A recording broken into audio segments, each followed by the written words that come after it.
All right, let's talk about masks in schools because we mentioned in the open New York City now is looking at doing away with the mask mandate for its youngest students. We're talking about kids in preschool, pre-K, 2 to 4 years old. Does that make sense in light of the variant and Omicron and everything we just talked about here?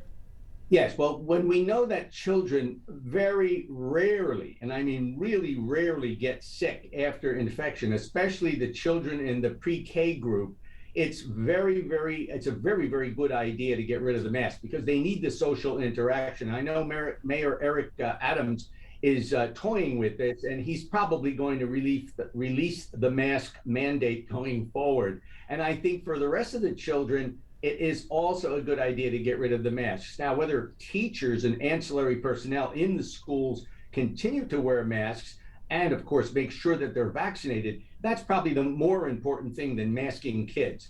Getting rid of the mask from kids is probably a good idea because even if they do get sick, right now colds are rampant. All these viral infections like norovirus are resurfacing, diarrheal diseases, nausea, vomiting.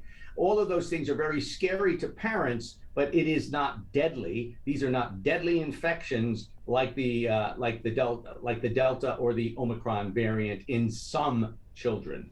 Do you worry that, to your earlier point, people look at the situation and they say, if the pandemic's not over, it feels like we're close, our numbers are low, and when they get some of these different, feelings, you start feeling like you have a cold, you think that's just it, it's a cold, and maybe they don't consider the fact that it could be COVID.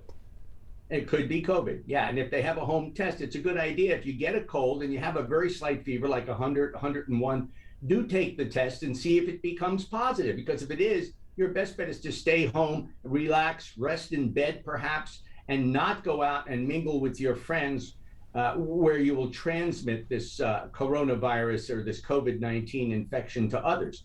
Now, mind you, Rich, the common cold is caused by a coronavirus, not COVID. Coronavirus, rhinoviruses, Coxsackie viruses, all sorts of other viruses cause upper respiratory infections. So everything that is upper respiratory is not COVID.